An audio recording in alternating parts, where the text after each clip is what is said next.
Fala pessoal que segue o canal Todavia, sejam muito bem-vindos. Hoje a gente fala aqui sobre um assunto inquietante. Nesse mundo de celebridades, nós não corremos o risco como cristãos de ter as nossas próprias celebridades? E afinal, em que esse risco afetaria o desenvolvimento da fé em nível pessoal? Tudo bem com você? Seja bem-vindo, bem-vinda. Esse é o canal que fala da fé cristã relacionada com assuntos contemporâneos. Se você já conhece o canal, por favor, compartilhe esse vídeo com os seus amigos, especialmente nos grupos de WhatsApp, Telegram ou outros grupos de redes sociais que você tenha. Se você não conhece o canal, você é convidado aqui a verificar as nossas playlists. Temos vários assuntos e tenho certeza que um deles vai interessar você. Se você já é um visitante recorrente, por favor, inscreva-se, é muito importante. Agora, em todos os casos, seja você um visitante, alguém que acompanha o canal ou alguém que esteja vindo aqui pela primeira vez, não se esqueça, deixe o seu like, porque essa é a maneira de reconhecer o trabalho que é feito aqui. E olha que dá muito trabalho editar, pesquisar e apresentar todo esse conhecimento para vocês. Bom, você sabe que com os meios de comunicação em massa, logo surgiram as chamadas celebridades. Primeiro no rádio, depois na televisão, agora nós temos as chamadas celebridades de nicho. Ou seja, em cada rede social você tem aquelas pessoas que podem ser consideradas celebridades por causa do número de seguidores e da relevância que elas alcançam. É claro que uma vez que a igreja também tem as suas próprias mídias, ela acaba alçando algumas pessoas ao papel de celebridades, sejam músicos bastante conhecidos, pregadores, líderes, pessoas que alcançam algum grau de relevância pelo seu conteúdo, pelo seu trabalho ou por algum outro fator. É bem verdade que quando as celebridades do mundo secular apresentam alguma falha moral, elas podem ser canceladas, o que é o termo usado hoje para se referir a uma atitude de repúdio. Aquela pessoa deixa de ser seguida, automaticamente ela perde patrocínio, os convites para participar de programas, de filmes ou de outras coisas acabam ficando mais restritos. Então o temor do mundo secular é o cancelamento. Mas nenhum cancelamento é eterno. Muitos atores, depois de se envolverem em escândalos, voltam aos seus papéis. Afinal, se entende muitas vezes que a atividade do entretenimento não está ligada diretamente ao fator moral da pessoa. Eu não estou dizendo que eu concorde com isso, que isso seja certo, mas é uma tendência das pessoas em geral. Posso mencionar aqui o caso de Hugh Grant, um ator britânico que ficou muito popular na década de 90, início dos anos 2000, e que na época acabou se envolvendo com uma garota de programa, sendo surpreendido pela polícia fazendo sexo com ela num lugar público. Simplesmente o ator veio a público, pediu desculpas e ele não deixou de fazer filmes por causa disso. Jogadores de futebol vivem se envolvendo em escândalos com mulheres, com namoradas, com gravidez, com violência doméstica e ninguém deixa de segui-los. É necessário algo muito grave para que um jogador tenha o seu contrato cancelado, do tipo uma polêmica muito séria. Mas em via de regras as pessoas conseguem tolerar o aspecto moral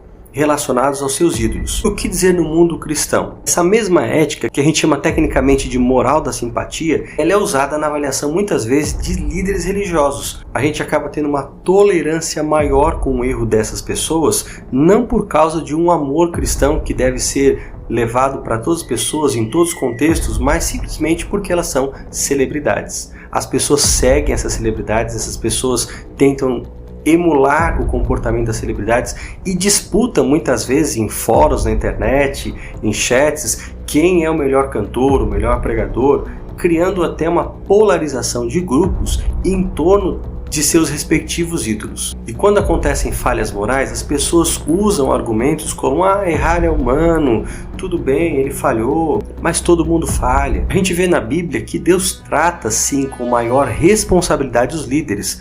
Por exemplo, Moisés, ele foi proibido de entrar na Terra Prometida porque ao invés de falar à rocha, na situação em que Deus o orientou a fazer isso, durante uma das muitas revoltas do povo de Israel, ele, bastante irritado e pressionado, talvez até com bastante estresse, acaba golpeando a rocha. Parece algo bem simples, algo até fútil, mas a verdade é que havia uma simbologia, uma lição que Deus queria transmitir ao povo e que acabou sendo mal representada pela atitude de Moisés. De Moisés se esperava mais como líder, como alguém que tinha contato e comunhão com Deus. Então, não estou dizendo aqui que nós devemos ser intolerantes e ter uma atitude sempre de crítica em relação aos líderes, mas é de se esperar que deles seja cobrado mais, uma vez que se entende que um líder tem uma maturidade espiritual e tem um contato maior com Deus. Ele não vai ser infalível, porque ninguém é infalível, mas ele tem que ter compromisso. E esse compromisso se revela na fidelidade nos pequenos atos.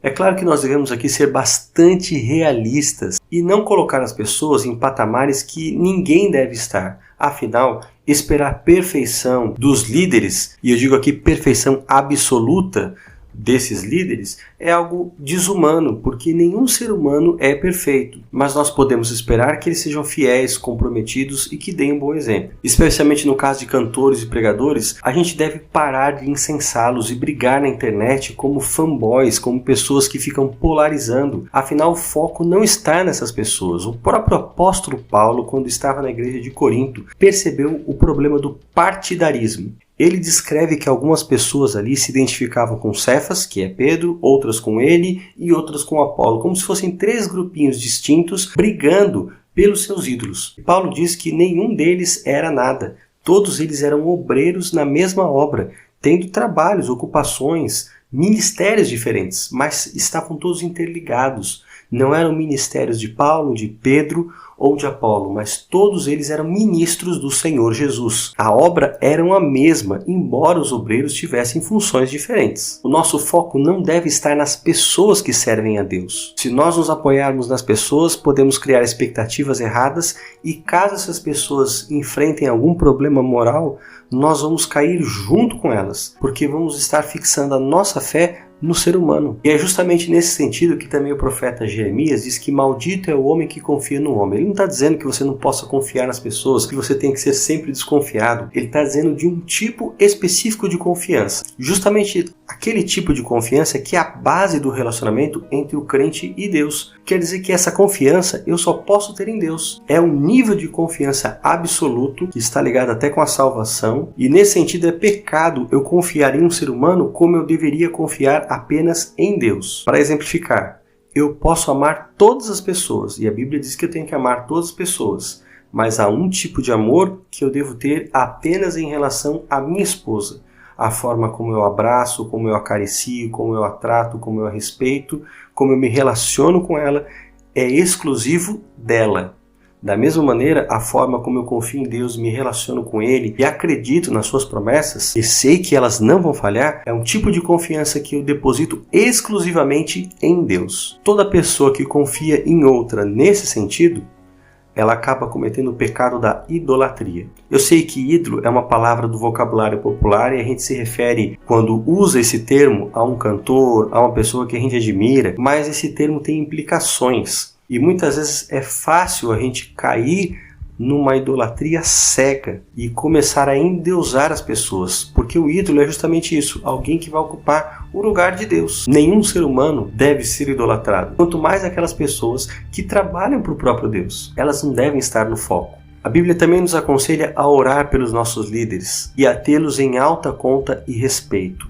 Isso sim é digno de ser feito. Orar para que Deus os fortaleça, os ajude a cumprir a sua missão e, ao mesmo tempo, respeitar a liderança dessas pessoas. Temos que também ter muito cuidado com ministérios personalistas, que estão focados em uma pessoa, que levam o nome dessa pessoa, que seguem tudo o que ela diz. Cuidado, isso é um caminho fácil para se apoiar nos homens e não em Deus. Ao mesmo tempo, devemos ser, diz Paulo, como os bereanos. Esses cristãos são caracterizados pelo próprio apóstolo Paulo como sendo mais nobres. A palavra ali que é traduzida do grego como nobre significa aqueles que possuem uma mente nobre ou uma mente aberta. E a atitude deles fica bem clara no contexto. Eram pessoas que não acreditavam na pregação de Paulo apenas por ser Paulo que estava ali diante deles, mas eles conferiam a mensagem estudando as Escrituras para ver se aquilo que Paulo dizia tinha fundamentação bíblica. E Paulo não se irritou com isso, não se sentiu assim melindrado como se estivessem desconfiando dele. Pelo contrário, ele exalta essa atitude dizendo que esse deve ser o comportamento de todos nós. Devemos examinar todas as coisas à luz das Escrituras, antes de confiar cegamente em qualquer pessoa, seja um pregador famoso, um grande líder ou mesmo alguém que esteja pretensamente trabalhando para Deus. E às vezes, até mesmo a pessoa está, na sinceridade do seu coração, fazendo o melhor dela, como nós vimos o caso de Apolo, que pregava destemidamente, que precisou ser instruído por Príscila e Áquila, seu esposo, a fim de conhecer coisas sobre o Evangelho que ele ainda desconhecia. Todos nós sempre temos algo a aprender do Evangelho e mesmo os grandes pensadores, os grandes teólogos, muitas vezes são tocados por expressões ditas por pessoas humildes e muito cristãs. Em suma, a cultura de celebridade chegou na Igreja de Deus, mas ela tem que ser repelida para que relacionamentos saudáveis, perspectivas corretas, devida importância ao ministério e às pessoas que fazem parte dele, sejam estabelecidas de acordo com os padrões da própria Bíblia. E você, o que pensa de tudo isso? Não se esqueça de deixar aqui no comentário a sua opinião, curtir esse vídeo e compartilhar com seus amigos esse conteúdo. Eu vejo você na próxima semana. Um forte abraço.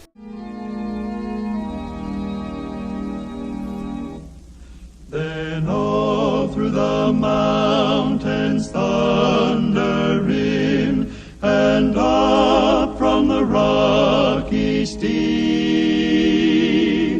there arose a glad cry to the gate of heaven, rejoice, I